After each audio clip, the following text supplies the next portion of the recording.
3:07 de la madrugada y comenzamos como siempre con mucha energía y con todo un clásico, esta banda sonora de Blade Runner, y más ni menos que Vangelis. Es lo que tiene la magia y el misterio de la música. Hay músicas como esta hechas hace 23 años, la pones y siguen pareciendo completamente del futuro. Carmen Porter, buenas madrugadas. Buenas madrugadas, Iker. Lo hablaba antes con nuestro técnico, la nave del misterio, Antonio Bravo, que dedicamos también ayer el programa a todos los técnicos, ¿verdad? Porque la gente no sabe que muchas veces estas músicas, los efectos, la composición, para que un programa viva, sienta, exprese cosas que no sea simplemente hablar dos personas o tres o cuatro o cinco al micro, no para que un programa sea arte. No les dedicamos el programa, les dedicamos el premio. Eso, el premio. Les dedicamos esa antena de oro que recibimos, y claro que sí, porque sin su trabajo, sin estar ellos allí en la nave del misterio en este caso, pues el programa no sería posible. Antonio Bravo, Juan Arnaz, Juanma Frasquet, Paco Quiroga, Javier Rodríguez, tantos y tantos, los nombres son infinitos. Carlos, que por las madrugadas nos Carlos hace... Nicolás, pues para todos ellos con Blade Runner, vuestra antena de oro por parte de Milenio 3. Porque este programa es mucho más que palabras. ¿Tú te acuerdas de, todavía, Documentos TV, ¿no? Se puede decir, un programa clásico absolutamente de buen reporterismo que empieza con esta música. Y con esta música vamos incluso a recuperar algunas peticiones de oyentes que nos han preguntado esta semana, a veces surgen, y cuando coinciden varios, pues hay que rescatar del archivo algunos temas antiguos. Nos han preguntado, por ejemplo, por Ceuta, ¿verdad? Por aquellas voces de Ceuta, ¿de qué ocurría? Por el tanatorio de Ceuta, que al parecer se escuchaban pues una especie de chillidos extraños. Que intervino la policía. Sí, intervino la policía, pero yo creo que no se llegó a ninguna conclusión. Y la conclusión a la que llegaron fue pues que eran unos ruidos que se colaban a través de unas rendijas y no era nada, al parecer, paranormal. Pero nadie pudo al final, digamos, ni decir que sí ni que no. Lo tocamos aquí, vamos a recordar lo que fue aquella historia, aquellas voces, aquellos documentos. A partir de ahora queremos también en verano recuperar algunos documentos de Milenio que os llamaron la atención más que otros. 7640, palabra Milenio, como siempre, la vía de contacto con este programa, con este equipo que hace el programa por y para vosotros. Y cualquier pregunta, cualquier cuestión. Ha sido muy bonito, por ejemplo, hoy, en ese especial, los especiales del domingo habituales, en este verano, de 9 a 11, cómo la gente ha participado con sus libros y cómo nos han dado muchas ideas para entrevistar a nuevos autores la próxima semana. Tenemos un premio especial que tiene que ver con eso, con las músicas, ¿no, Carmen? Pues sí, tenemos un premio especial a todos aquellos que mandéis un SMS. Entre todos vamos a sortear 3 CDs, pues con muchas de las músicas que podéis oír aquí en Milenio 3. Y Juan Carlos Engelmo, Jesús Mejuto, que luego, que están toda la plantilla, absolutamente toda la plantilla de técnicos, que nos ponen músicas como esta que hace Antonio ahora, que es una variación, Mike Oldfield, menudo el que entra.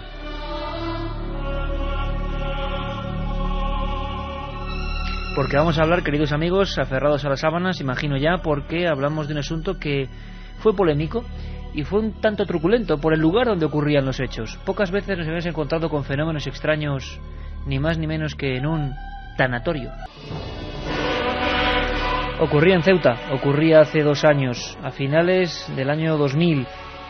Al parecer, Carmen, preguntan muchos oyentes, muchos amigos a través de 7640, habían escuchado, han coincidido varios, quizá alguna televisión local, alguna televisión regional ha sacado de nuevo este asunto. Bueno, al parecer unas empleadas del tanatorio, lo contamos brevemente, escuchan algo, empiezan a escuchar algo pues a estas horas, prácticamente a las 3 de la madrugada. Imagino que no tienen ninguna gana de broma, empleadas municipales, de gastar ningún tipo de chacota en esta historia. Lo que definían eran unos gritos de mujer cuando ya no había ningún velatorio. Claro, el lugar es que le daba un peso que vamos. Además, si no recuerdo mal, que no había ningún velatorio ni ningún cuerpo en ese momento en el tanatorio. Era una noche en la que estaban pues la gente de seguridad, que me parece que eran 2 chicas, que estaban 2 guardas jurados que se encontraban en el tanatorio de Ceuta, y alguna mujer de la limpieza que se encontraba en esos momentos pues limpiando todas las salas, que aparte del día habían tenido pues varios cuerpos allí. Por la noche empezaron a escuchar pues una especie de lamentos e incluso gritos que ellos identificaban como gritos de mujer. Gritos de mujer, eso lo tenía muy claro, y tan cercanos como para pensar que salían de algunos de los pasillos y de los habitáculos donde se envían, están ahí un tiempo los ataúdes, ¿no? Como es lógico, se asustaron, llamaron a las fuerzas policiales que se presentaron allí, inspeccionaron todo el lugar y no dieron pues con ningún efecto que pudiera decir lógico, normal, que pudiera salir de algún sitio. Lo que ocurre es que los Zetas que fueron enviados, y nos encontramos ante un auténtico expediente X español, varios miembros de la policía local acuden rápidamente, se abren diligencias, que eso es una cosa que nos sorprendió. Hablamos con los portavoces y con el jefe de policía de Ceuta, que ahora vamos a escuchar. Se abrieron diligencias porque la policía inspeccionó todo el tanatorio, todos los alrededores, y no había explicación para esa especie de gritos, de alaridos, que desde luego a estas horas, si imaginaos en el lugar, tienen que poner los pelos de punta. Bueno, pues recordamos, si te parece, Carmen, petición del oyente, ya sabéis que podéis hacerlas a partir de ahora directamente. Vamos a hacer, si te parece, un doble corte seguido para que nos hagamos una idea todos de, en un minuto, cómo fue aquello. Escuchamos a las protagonistas que estuvieron en Milenio 3, lo que vivieron, que por cierto, 2 años después nadie se lo ha explicado, y escuchamos al jefe de la policía de Ceuta comentando lo que vivieron en primera persona. ¿Expedientes X a la española? Bueno, escuchad, una historia digna de ser recordada. Sobre las 3 de la madrugada, yo escuché unos gritos, ¿no?, de una mujer, y se lo comunico a mi compañera. Digo, Encarni, ¿tú estás escuchando lo mismo que yo? Dice, la verdad es que sí. Dice, pues vamos a ir en auxilio de esta mujer por si le está sucediendo algo. Cogimos las dos, registramos todo lo que es el tanatorio municipal, salimos al patio, inclusive a la calle, a vigilar por si era alguna chica de la barriada, y nada, y no encontramos nada. Bueno, pues estuvimos 1 hora escuchándolo las dos, claro, esperando que eso se calmara, pero que va, cada vez era más intenso. Bueno, pues decidimos pues llamar a la policía local, que inmediatamente pues se personó allí en el tanatorio. Y escucharon como lamentos, como gritos, como alaridos de una mujer y golpes, y que subieron a la planta primera de arriba del tanatorio, donde parecía que procedían los ruidos, y todos se escuchaban más abajo, y que bajaron a la primera planta y que se escuchaban arriba, y que el tanatorio no había ningún velatorio en ese momento, ningún finado en ninguna de las 3 salas, que estaba totalmente vacío, que se hizo un registro del tanatorio y no encontraron a nadie, que hicieron un registro en las inmediaciones tampoco. No se ha podido determinar, me dice el subinspector que llevó este caso en el día de ayer, que haya una causa lógica para los hechos narrados hasta el momento. Fenómenos extraños. Milenio 3. En la SER. Y mensajes que ya nos llegan a ese 7640, palabra clave, milenio, espacio y lo que vosotros queráis. Sorteamos músicas como esta, Magnetic Fields, Jean-Michel Jarre, otro clásico. Fíjate lo que nos dice Esther. Siempre que os escucho se me apagan 2 bombillas. Además es que se desenroscan. ¿Será casualidad? Eso espero. Bueno, eso es como dicen los ingleses. Yo no sé si en torno de sorna o investigando de verdad el tema de los apagafarolas, ¿no? Esa gente que, bueno, pongamos muchas comillas, pero se llegó a estudiar incluso científicamente y se llegaron a hacer pruebas en Londres de gente que en proximidad a algunas farolas y algunos tendidos eléctricos, por lo menos en un porcentaje, pero bueno, imaginemos que es la pura casualidad, ¿no? Lograban hacer interferencias y apagar las farolas, ¿no? Inconscientemente, no creyendo tener ningún tipo de poder, personas normales y corrientes. Lole nos dice, vivo al lado de un tanatorio en Torrevieja y da un poco de miedo. Fíjate, en Torrevieja. Bueno, por esa zona también hay discotecas como... Bueno, muchas discotecas, no vamos a dar nombres.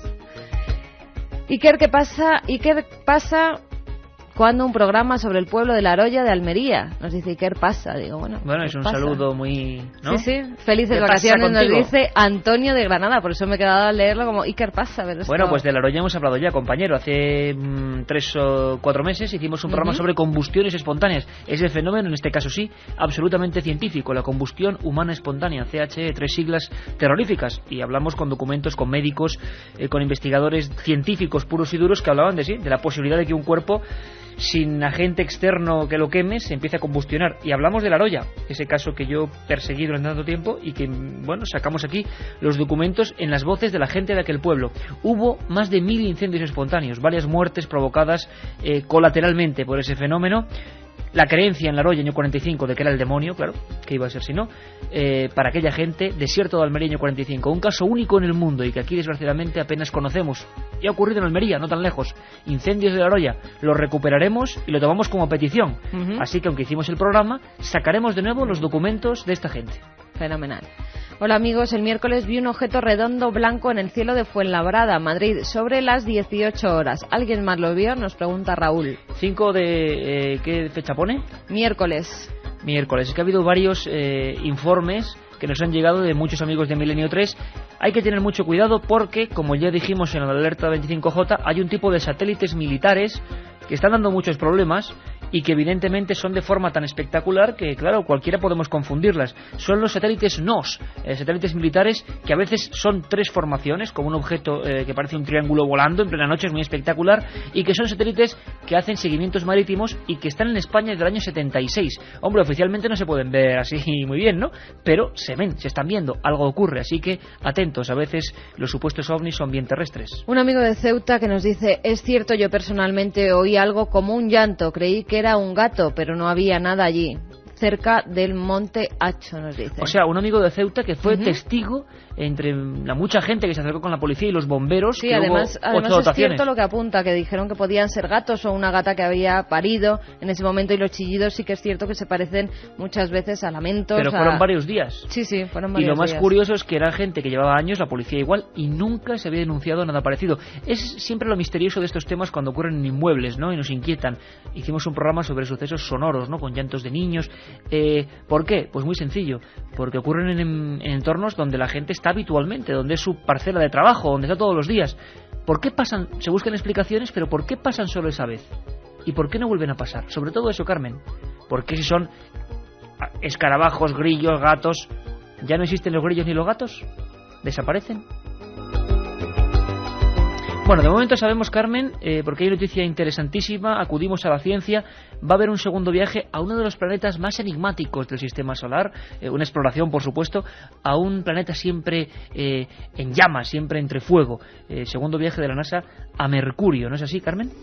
Efectivamente, Iker, el próximo 2 de agosto, desde Cabo Cañaveral, se llevará a cabo el lanzamiento de la nave Messenger, que orbitará el planeta más cercano al Sol para conocer mejor los planetas terrestres, es decir, los que son parecidos a la Tierra. O sea, viajamos fuera para conocernos mejor nosotros mismos. Tras despegar, hará un viaje de 7.900 millones de kilómetros que incluirá 15 vueltas alrededor del Sol. La Messenger dará una vuelta completa a Mercurio en enero de 2008, octubre de 2008 y septiembre de 2009, lentamente para permitir obtener datos críticos que permitan su adecuada inserción en marzo de 2001 en su órbita. De 2011. De 2011, es verdad. Se me fue un 1. El director de la División de Exploración del Sistema Solar de la NASA, Orlando Figueroa, ha afirmado que con la misión a Marte y a Venus se han obtenido excitantes datos y nuevas teorías acerca de cómo se formaron los planetas internos, pero Mercurio no ha contado todavía su historia. La Messenger es la segunda nave que se envía a la exploración del planeta, tras la Mariner 19, que fue en busca 3 veces en 1974 y 1975 y proporcionó datos relativos a algo menos de la mitad de su superficie. Pero con el paso de los años, la ciencia avanza y ahora la Messenger lleva 7 instrumentos científicos con los que proporcionará las imágenes primeras de todo el planeta y recolectará información detallada de la composición y estructura de Mercurio, su historia geológica, la naturaleza de su atmósfera, así como de los materiales que cubren sus polos y su núcleo. Las cuestiones que se pretenden resolver con este viaje son muy variadas, pero destacan sobre todas averiguar por qué Mercurio, el más denso de los planetas del Sistema Solar, está hecho casi por completo de hierro y tiene, siendo el más cercano al Sol, lo que parece hielo en sus cráteres polares. Y es que parece mentira, pero en la siguiente manzana del cosmos no hablamos de distancias de años luz siderales, hablamos de el siguiente barrio, la siguiente manzana, como digo, de nuestro propio universo. Están descubriéndose cosas sensacionales y uno entonces esboza una sonrisa cuando está acostumbrado a ver a tantos científicos más o menos orondos que siempre embozándose en esa ciencia que siempre es dogmática según ellos, habla de que, bueno, se ríen del que diga que pudo haber agua en Marte, se ríen de cualquier cosa que sea novedosa, pero ¿qué ocurre?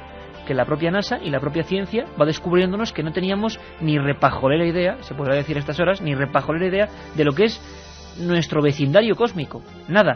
Por cierto que en la Edad Media se creía, por supuesto, en selenitas, en seres muy cercanos, ¿no? Desde luego en la Luna hasta el siglo XIX. Y Mercurio, después de su descubrimiento, Carmen, fue uno de los lugares donde la imaginación popular hablaba también de seres mercurianos, ¿no? Evidentemente en ese mundo nadie parecido a nosotros puede vivir, pero ¿alguien que no se parece nada a nosotros? ¿Alguien de otro tipo? ¿Quién sabe? Ahora vamos a cambiar el tercio porque ha habido otra petición macabra, otra petición casi terrorífica. Uno de los casos, Carmen, que a mí más me ha impactado de los que hemos contado en Milenio 3. Mucha gente preguntaba por un torero, ¿verdad? Ahora que se han ido los compañeros de los toros, José Tomás Reina Rincón. ¿Por qué preguntaban por él? Pues porque, por desgracia, él murió en Perú, si no recuerdo mal. Y además, al ser trasladado su cuerpo a España, se le traslada, le encuentran en una playa, el padre incluso viaja hasta allí. Se ha olvidado todo el mundo de ese caso, ¿ya te has dado cuenta? Todo el mundo. Identifica el cadáver de su hijo que se encontraba en la playa tirado y al parecer al volver a Madrid el cuerpo tiene una serie de irregularidades. Exacto, pero no cuentes lo que hay porque nos lo va a contar un compañero que además es un orgullo que sea compañero de Milenio 3 porque es el forense más importante de España, el doctor José Antonio García Andrade. Lo vuelvo a repetir, a dos buenos amigos, y uno se jacta en algunas cosas en la vida en tener buenos amigos como estos, ¿no?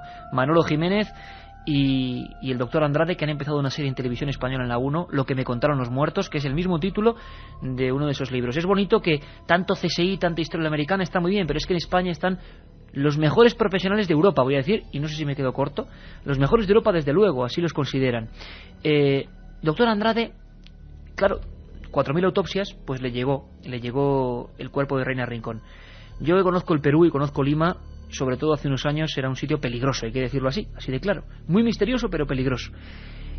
Cuando le llega el ataúd, cuando le llega casi la mortaja de este hombre, Andrade se queda horrorizado. Y para que Andrade se quede horrorizado, cuando ha seguido todos los crímenes de España importantes, es fuerte. ¿Qué le pasaba al cadáver de Reina Rincón? ¿Qué le pasaba al cadáver de ese torero? ¿Qué anomalías había? Imaginaos la escena, por favor. Nos lo cuenta don José Antonio García Andrade. Pero estaba totalmente víscero. Eso sin duda ninguna. Y lo diga quién víscero el cadáver, si no fueron los forenses del Instituto Anatómico Forense, alguien tuvo que ser. Pero cuando el cadáver llega a España totalmente víscero. Le falta el cerebro, que al abrir la cabeza no tiene cerebro, no tiene masa cerebral ninguna, y el resto de las vísceras, no tiene corazón, no tiene pulmones, no tiene hígado, no tiene bazo, no tiene intestinos, es totalmente una visceración total. La otra realidad. Fenómenos extraños. Milenio 3. En la SER. Vuestras peticiones a las 3:26 en Milenio 3. José Tomás Reina Rincón. Una historia triste, una historia... es la rotativa de nuestro tiempo, ¿no? Las cosas van tan rápidas. Y por cierto, no he querido comentar ni una sola noticia de lo... Había mucha gente que nos lo ha pedido la opinión, ¿no? De ese tarado que ha matado a un niño en Gijón, en nombre de Dios. Yo...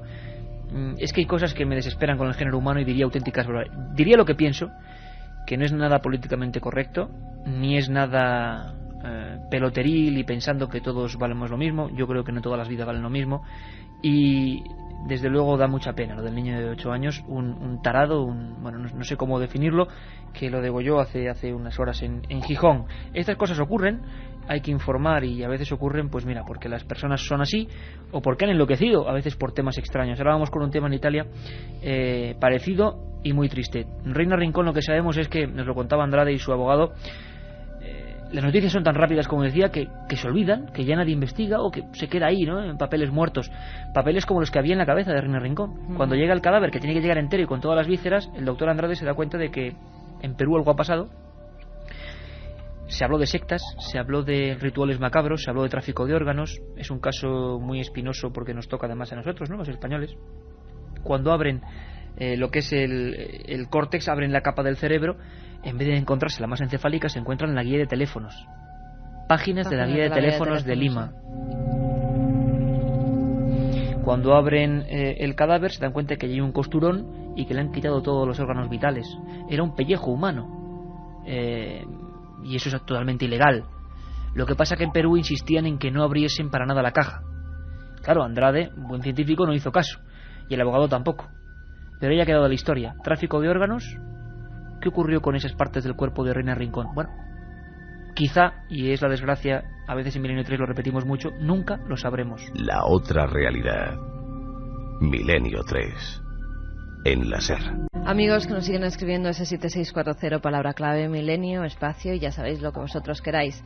Qué bien, nos dice, el martes voy a trabajar por primera vez en un tanatorio de Sevilla y de noche voy a ir acongojado. Me voy a acordar de vosotros. Eso por no cambiar las palabras, ¿no? Sí, y también de nuestra familia se acordará.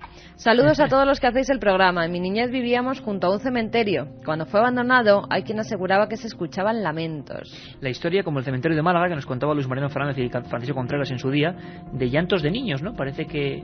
o hay algún animal que puede provocarlos, que por cierto hay que decirlo, los gatos tienen un lamento de noche que es terrorífico, pero claro, la gente conoce su entorno y ocurrían fenómenos extraños, por lo menos en ese cementerio. Iker, yo soy apagafarolas, no es mentira, es increíble, mis amigos te lo pueden decir, he llegado a apagar una calle entera, nos dice Lady. Bueno, qué curioso, ¿no? Pues a ver si entramos en contacto con él. Nos gustaría que nos lo contara un día. ¿Qué ocurre? Porque es que hubo... Llamándose Lady me imagino que será una chica. Sí, hubo un buen investigador maño, Carlos Carlos González Tutor, del CEIPU de Zaragoza, que hizo unos trabajos estupendos, de apagafarolas. Esto que os comentaba antes, que en Inglaterra tuvo cierta fama, ¿no? Se pensaba que tenemos una serie de campos electromagnéticos, que los tenemos, pero de alguna manera algunos los tenemos tan diversificado que afectaban a la electricidad y todo. O sea, podríamos traerla a la Gran Vía y hacer la prueba. Sí, sí. Oye, no, de verdad, nos gustaría, porque además la próxima temporada de Milenio viene muy fuerte, chicos, viene muy fuerte y muy interactiva. Hablaba nuestro jefe Mariano Revilla de hacer una serie de programas llamados... No voy a decir nada, ¿no, Carmen? No des ideas. De impacto. No des ideas. Solo de impacto, ¿no? Sí, de impacto, de mucho Venga. impacto. Vamos con más. Iker, ¿cuándo se comentarán casos de desaparecidos con misterio? Bueno, hemos hecho varios programas. El niño pintor de Málaga, escuchabais hace poco a su hermano llamándole por los micrófonos justo después de desaparecer en Cadena Ser Málaga. Niño pintor de Málaga, niño de Somosierra. Desgraciadamente las desapariciones más extrañas no de España sino de Europa. Pero hay muchos más casos. Tony Bowman, el terrible caso que contaremos con Pablo Villarrubia. A mí el que más miedo me ha dado cuando lo leí de pequeño me dejó tocado. El caso de Rivalino Mafra da Silva, un guarimpeiro que en el año 62 en Minas Gerais, en Duas Pontes, desaparece delante de su familia de una manera trágica. Bueno, hay casos, así que tomamos buena nota. Por cierto, seguimos pidiéndoos todo tipo de sugerencias, ¿no? De sugerencias para el programa, para mejorarlo. Y este puede ser uno. Detalles o secciones, fíjate qué sección más terrorífica, ¿no? Pero también útil. Desaparecidos extraños hoy en España y en el mundo, que quizá puedan ayudar. La gente puede ayudar a recuperarlos, ¿no? Vamos con más noticias, Iker. Como antes apuntabas, un sacerdote italiano ha sido asesinado por un miembro de una secta satánica. El pasado 24 de julio, un sacerdote fue asesinado en el interior de la Catedral Metropolitana de Santiago de Chile. Al parecer, el agresor esperó a que terminara de decir misa y acto seguido se acercó al religioso y lo atacó con un cuchillo, cercenándole la garganta mientras gritaba, según afirmaron los testigos, esto es por Satán. O sea que en Gijón es por Dios y en Chile es por Satán. O sea, la misma locura y la misma indecencia, ¿no? El individuo que fue detenido en el interior de la iglesia por los mismos feligreses se autolesionó, haciéndose algunas heridas en el cuello. El sacerdote, de origen italiano, fue identificado como el padre Faustino Gaciero Di Stefani, de 69 años. El agresor es Rodrigo Oria Gallardo, que fue detenido más tarde por la policía. Tiene 25 años y ya había cometido actos vandálicos contra la iglesia de Coyhaique, en la que rompió vidrieras y destruyó cálices y otros objetos sagrados. Qué majo, ¿no? Qué pieza, qué simpático. Gran parte del cuerpo del agresor está tatuada con símbolos y figuras satánicas y en el pecho tiene una quemadura con un extraño signo. En su vivienda también se han hallado material de tipo satánico y sus padres adoptivos aseguraron ante los carabineros que su hijo pertenecía a la secta de los negros. Oria se encuentra en el hospital recuperándose de las heridas que se autoinfligió y se encuentra también en espera de ser trasladado a dependencias policiales. En el hospital porque él mismo se autolesionó, ¿no? ¿Cómo está la gente? Yo, al final, uno va a pensar que Nostradamus, que fallaba en todo, por cierto, va a tener razón. Está habiendo además últimamente muchísimos casos con sectas satánicas, con rituales de tipo en nombre del demonio, rituales satánicos. Bueno, esperemos que esto acabe y no sea una moda. Hablo de que Nostradamus tenga razón porque a veces pensaba en un fin del mundo y la gente cuando ve el fin del mundo se cree que es que los continentes se van a unir, o se van a hundir, mejor dicho, y va a haber una explosión, una catástrofe. Pero desde luego, leyendo algunas noticias, que no son todas, por supuesto, hay noticias muy positivas, lo que pasa es que no llaman la atención, hay que decirlo así, no son tan fuertes, pero viendo algunas, leyendo algunas cosas, viendo algunas cosas, uno piensa que el género humano está en un proceso duro, en un proceso de decadencia terrorífico y solamente se puede arrojar luz y conocimiento para combatir esto. Nunca olvidéis que el diablo, exista o no, el diablo, su mejor aliado es siempre la ignorancia. Ahora os vamos a recomendar unos libros. Estamos hablando de libros para el verano precisamente. Va a ser otra sección importante. Libros, lecturas, mundos en los que sumergirse. Y volvemos con muchas más cosas. Milenio 3 en la SER. 4 menos 25 de la madrugada, 24,4 grados en el exterior de la Gran Vía. Había hecho un calor, nunca mejor dicho, demoníaco. Hoy hemos tenido unas temperaturas altísimas, por lo menos aquí en Madrid. Por cierto que mañana nosotros ya nos vamos a Málaga, porque el miércoles, y queremos agradecerlo, estaremos dando unas conferencias en el Congreso de Periodismo que de Estepona. La Universidad de Málaga. En Estepona. Ajá. Además que la han convertido Estepona ciudad del periodismo. Además uno ve el plantel, periodismo gráfico, periodismo deportivo, periodismo taurino, y nosotros estaremos en unas conferencias el miércoles en concreto, que se llaman, lo dicen así el programa, Cómo ser líderes de audiencia, el periodismo radiofónico hoy, y estamos muy contentos, amigos de Málaga, de que, bueno, por lo menos os contaremos cómo hacemos Milenio y algunos truquillos de por los entresijos, ¿no?, de esta historia un poco distinta y curiosa. Gracias, estaremos ahí el miércoles en Málaga, Estepona. Ahora, Carmen, vamos a hablar muy pronto de Napoleón, una noticia muy curiosa, un personaje histórico. Por cierto, hemos tomado buena nota de otra sugerencia: biografías, personajes de la historia con cierto misterio, y las recrearemos con el equipo de producción de la cadena SER. Pero antes de hablar de una supuesta nueva hipótesis de la muerte dramática, nunca mejor dicho, de Napoleón Bonaparte, vamos con otra pregunta. A veces se habla de ovnis, y más en los últimos meses, casos misteriosos, y a veces se habla de un fenómeno que es científico, que es atmosférico, y que ese sí que tiene mérito. Ese sí que es casi tan raro o más que ver un ovni. Seguro que lo habéis escuchado alguna vez como explicación. En una ocasión, o en muchas ocasiones, se ha argumentado incluso el Ejército del Aire como causante del fenómeno ovni. Pero como digo, es excepcionalmente extraño. ¿Descubrimos un poco su misterio? Le decimos a Carlos Barroso que abra el archivo secreto y nos cuente ¿qué es eso de rayo en bola?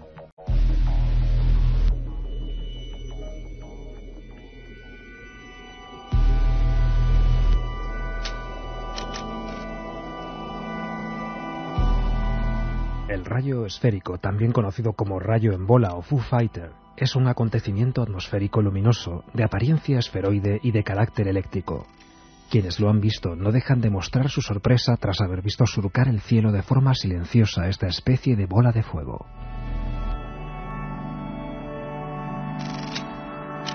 Los que tratan de explicar este fenómeno aseguran que está relacionado con la actividad eléctrica que se produce en la atmósfera durante una tormenta. Se trataría de concentraciones eléctricas de gran luminosidad y movimiento independiente.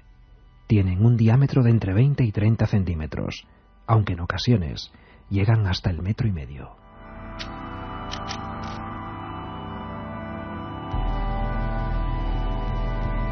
Su color es de tonalidad cálida, rojo o anaranjado, aunque también puede adquirir colores fríos como el verde o el azul. La duración del fenómeno no sobrepasa los 5 minutos y su naturaleza sigue inquietando a los científicos. Se han formulado varias explicaciones o teorías, como la que atribuye la bola a reacciones electromagnéticas, químicas o radiactivas, pero ninguna de ellas ha sentado cátedra de forma definitiva.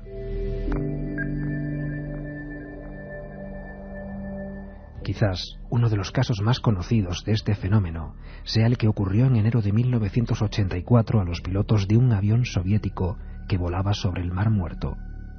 Quedaron aterrorizados al ver frente a ellos una bola de fuego de unos 10 centímetros de diámetro que desapareció haciendo un ruido ensordecedor y reapareciendo segundos más tarde en la zona lateral del avión después de haber atravesado el fuselaje. Los investigadores estudian el rayo esférico como una posible fuente de energía. La intención es conocer su origen para crear bolas de fuego artificiales y utilizarlas para producir electricidad. Se han podido crear algunos de estos fenómenos en un laboratorio, pero su duración no ha sido mayor de un segundo. Hay científicos que aseguran que no se trata más que de una ilusión óptica, de una imagen que se queda en la retina después del destello de un relámpago. Lo cierto es que el rayo esférico sigue siendo uno de los grandes enigmas de nuestro tiempo. La otra realidad. Fenómenos extraños. Milenio 3. En la serie. Y ahora con Michael Hugen, ni más ni menos, aquella banda sonora En busca del misterio. Nos vamos eso, en busca de personajes que hicieron historia. Antes, pequeña parada. Sorteamos, claro, un CD con músicas como estas, músicas que invitan a pensar en misterio. Uno, no, tres. Entre tres. Todos aquellos que escriban al 7640, palabra clave, milenio, espacio y como siempre lo que queráis. Y un amigo nos dice: precaución al hablar del tráfico de órganos, España está a la cabeza en donaciones y la duda que transmitís no ayuda a quienes esperamos. Rigor. Esto nos lo dice un amigo, pero yo creo que nos ha entendido mal. Sí. El tráfico de órganos se hizo en Perú. no claro. en España, si es que fue tráfico de órganos, que no se sabe. Y tráfico de órganos, querido amigo, te aseguramos que para nada, al revés. Los forenses hablaban de los cerebros no es tráfico de órganos, era probablemente, lo que sabemos a día de hoy, probablemente un ritual de un tipo de sectas que además están muy activas en el Perú, y sectas que incluso en algunos casos se creen descendientes de antiguos incas, y que, como hacían los incas, ponen las vísceras, visceran y ponen las vísceras al sol. Y eso es muy terrible, pero es que ocurre, y parece ser, cuidado, aquí no cotejamos hipótesis porque no se ha demostrado nada, que eso pudo ocurrir con el infortunado Reiner Rincón, que fue asesinado en Perú. Pero por supuesto, y además animamos, por supuesto, la donación de órganos. Nada tiene que ver la donación de órganos oficial con los que te asesinan y te arrancan las vísceras. No tiene nada que ver. Él está esperando un órgano y le deseamos de verdad toda la suerte del mundo. Pues claro que sí, claro que sí. Además España está a la cabeza y hay que animar siempre a esa gente que regala vida. Claro. Otro amigo que nos dice: estoy muy asustado, llevo 3 semanas soñando con el niño pintor de Málaga. Qué curioso. Gabón. Bueno, pero cuidado, también quitemos un poco, que no se asuste nadie, porque a veces los sueños repetitivos, si os contara lo que sueño yo, un día hacíamos un especial. Sí. y se iba la audiencia corriendo, porque vamos, iba a ser algo terrorífico. Los sueños a veces pueden ser por un impacto muy concreto, ¿no? Os cuento, y solo para quitar, apuro a este oyente, ¿no? ¿Os acordáis que hace un par de semanas hicimos uno de los programas más duros de Milenio, que fue la historia de los ejecutados en España? Personas ejecutadas a garrote vil hace no mucho tiempo. Hablábamos de 30 años. Claro, yo me metí tanto en la historia, es uno de mis grandes defectos, me obsesiono con las cosas, y yo soñaba con ciertas músicas y con la cara del ejecutado flotando alrededor de mi cama. Y es que es cierto. Pero ¿qué ocurre? Que, claro, nos llama la atención un tema y se puede convertir en una obsesión. Ya verás cómo con el tiempo pasa, hombre, no ocurre absolutamente nada. Soy Nacho de Ceuta, mi tío es el jefe policial de seguridad y no volvió a entrar a ese tanatorio. Y yo, con lo que me contó, menos. Le pediré permiso y os contaré. Hombre, permiso, y si están esas actas oficiales, de verdad, Nacho, que te lo agradeceríamos que nos las mandaras. Pues siempre nos gustaría mucho hacer algo en Ceuta, dando luz a los casos, claro que sí. Y tener a alguien en Ceuta allí, esa noche. Tenemos compañeros en la cadena SER, pero también oyentes, ¿por qué no? Informándonos de si, por ejemplo, 2 años después, en aquellos pasaron la noche allí, ¿por qué no? Podía entrar dentro de los Milenio 3 Impacto. Además que esos compañeros de Ceuta fueron los primeros en entrar en el tanatorio y contarnos la noticia. Grandes profesionales. Gabón, en Durán, Vizcaya, en el monte Oiz Durango será, ¿no? Durango, sí. En el monte Oiz se estrelló un avión. Otro Nadie enigma. sobrevivió. Desde entonces se oyen en las proximidades al accidente gritos y llantos. Me acabas de dejar al lado porque la audiencia siempre dando datos, ¿no? El monte Oiz, un caso muy triste, en 85. ¿Sabes quién me dijo a mí que investigáramos algún día esa historia? Pero es que es tan dura. JJ Benítez, Juanjo Benítez. Una historia que parece de esos tabús, ¿no? En la investigación siempre hay cosas que se van quedando como tabú, como lo será en su día Reiner Rincón. Aunque algún valiente dentro de años también investigará. Siempre ocurre con todo, ¿no? Como las generaciones van haciendo. Pero bueno, ahí están esos casos. Os prometemos que por lo menos intentaremos enterarnos de qué pasó. María José de León nos dice: una amiga mía es vigilante del tanatorio de León. Le comenté lo de Ceuta y ni se inmutó, pues hasta echa una cabezadita en alguna sala libre. Sí, bueno, la gente se acostumbra a todo, imagino, claro, ¿no? Su trabajo, oye. Aunque a los llantos en un tanatorio, madre mía, es difícil acostumbrarse. Presuntos llantos porque no se supo. Soy de Gijón y estamos todos muy afectados, es increíble. Pues sí, no me extraña que estén todos afectados. Pues sí, amigos de Gijón, un abrazo a todos y que nadie sienta que ese hombre ni era de Gijón ni era nada, hombre. No tiene patria quien hace una cosa así. Podríais hacer una sección de misterios por provincias. Hay de algunas que no se habla o se habla poco. Quiero saber lo que pasa donde vivo, en Ávila. Ávila. Pues mira, yo hace poco, esta tarde en el programa de 9 a 11 he contado una de las historias. Una cosa increíble de un sacerdote incorrupto, emparedado, no incorrupto, y que provocaba ciertos milagros, ¿no? En el campo, en el agro. En Bernuy de Zapardiel. No hay provincia española que no tenga misterios. Pero bueno, hablando de historia, Carmen, y de personajes de la historia, hablamos de Napoleón. Si alguien habla de personajes de la historia con ciertas maldiciones o con que no se sabe cómo fueron asesinados o cómo murieron, ese es un personaje como Tutankamón, por ejemplo, ¿no? Vamos a recordar una cosa que es un momento bonito de este programa. Con Nacho Ares, el director de la revista de Arqueología, recordábamos ese momento que tiene que ver la carne de gallina. ¿Os imagináis que sois arqueólogos o que sois buscadores, exploradores? ¿Cómo tuvo que sentirse Howard Carter cuando entraba en la tumba de Tutankamón? No se esperaban que la maldición iba a alcanzarles a todos, la supuesta maldición. Pero lo cierto es que desde este día que vamos a recordar, nadie ha sabido, cada año, cada 2 años salen nuevas hipótesis, cómo murió el faraón. Unos dicen que envenenado, otros dicen que con un golpe en la cabeza. Pasa lo mismo con Napoleón. Pero recordamos aquella escena, Howard Carter entrando en la maravillosa tumba. El 26 de noviembre de 1922, Howard Carter encontró el muro exterior de la primera cámara de la tumba de Tutankamón. ¿Puedes ver algo? Este fue el momento que él había soñado toda su vida. Carter. Por favor, ¿puedes ver algo? Sí. Sí. Cosas maravillosas. Cosas maravillosas.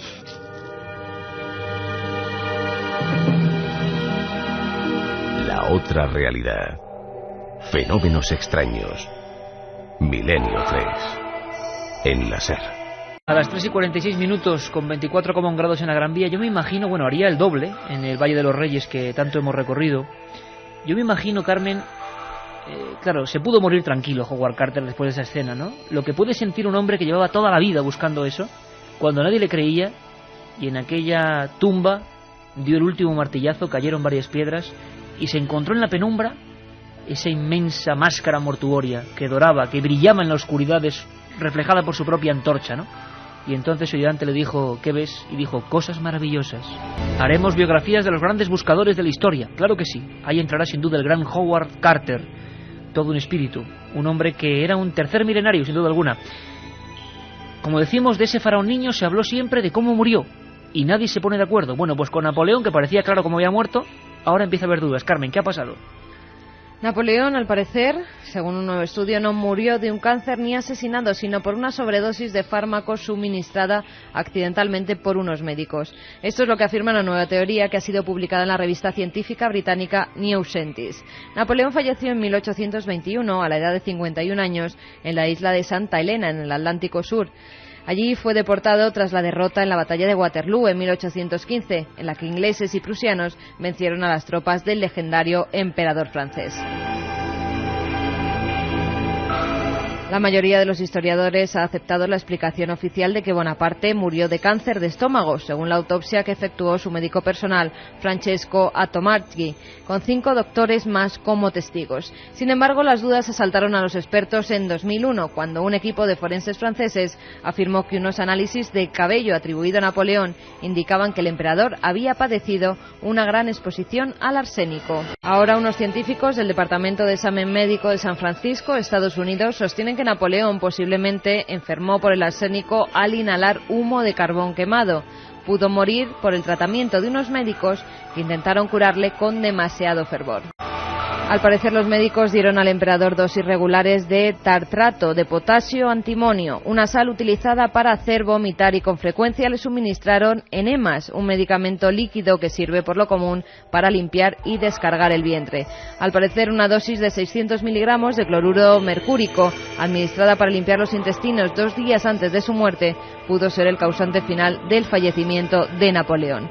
Según los investigadores estadounidenses, los cuidadores de Napoleón usaron instrumentos de lavado realmente grandes y afilados. Al final se hizo realidad eso de fue peor el remedio que la enfermedad. Otras preguntas. Siguen preguntándonos por el misterioso círculo o dibujo, mejor dicho, o pictograma, como queréis llamarlo, en los sembrados del que informábamos la semana pasada. Una revista de aviación publicaba eso, que en un pequeño pueblo catalán de nombre casi impronunciable, Castellfollit, se había encontrado eso, un dibujo por vez primera en España muy parecido a los ingleses. ¿Sabemos algo nuevo, Carmen? Todavía se está investigando, ¿no? Todavía se está investigando, pero por lo que dicen los expertos, al parecer no se trata de nada extraño, sino que parece más terrestre que otra cosa. O sea, practicado como hacían aquellos ancianos, ¿no? Con tablita y... Sí. No muestra las mismas características que los círculos de Inglaterra, por ejemplo, esos que tienen no roto, sino quebrado nada más todos los tallos tanto de la cebada como del trigo como del maíz, porque en todos estos campos de estos cultivos se han aparecido círculos, y en este caso pues al parecer no coinciden todas las características. Iker. Bueno, nos preguntabais por si había ocurrido algún caso más en España de estos misteriosos círculos, señales, según decía Mel Gibson en su célebre película. ¿Verdad, ficción? No lo sabemos. Lo que sí sabemos es que en Les Omellons, provincia de Lérida, ocurrió algo así hace unos años. Algo que nos contaba desde casi el lugar de los hechos, informando en el terreno, Josep Guijarro. Estaban muy cerca, por un lado, de la vía del tren y de una carretera desde la que se podía ver perfectamente el pictograma, porque estaba en un paso elevado, de 35 metros de diámetro el primero y de 26 metros de diámetro el segundo. En su interior había un círculo más pequeño de 4 metros y medio aproximadamente en su centro, haciendo una figura concéntrica, y habían aparecido misteriosamente de un día para otro. Destacaban muchísimo del resto de la cosecha, porque a pesar de que no estaba muy alto la cebada, sí que una tenía una coloración verdísima y contrastaba con la figura del pictograma, que era ni más ni menos que amarillo chillón. Entonces la voz que había corrido, que había partido curiosamente además del puesto dels Mossos d'Esquadra, la Policía Autonómica Catalana, es que aquello era consecuencia de una broma. Pero sin embargo, fíjate bien, las autoridades habían cogido sus muestras y se las habían llevado a su departamento de estudio forense en Barcelona. Entonces, bueno, nosotros cogimos muestras, tomamos de fuera y de dentro de estos círculos, los llevamos a analizar a 3 laboratorios distintos, y lo asombroso fue que no era ningún pesticida ni ninguna sustancia química, sino que lo que podía haber afectado, haciendo diversos ensayos a cebada de estas características, era posiblemente una radiación por microondas, lo cual nos recordaba poderosamente algunos casos de efecto de ovnis sobre plantaciones, sobre el terreno, que habían sucedido en Francia y en otros lugares. Allí estaba el amigo Josep Guijarro, que junto a Javier Sierra midieron aquellos círculos misteriosos perfectamente definidos en el Omellons, Lérida. Este caso de ahora, quizá fraudulento, no lo sabemos, el del Omellons y otro en Toro, Zamora, el año 91, son, digamos, los más importantes.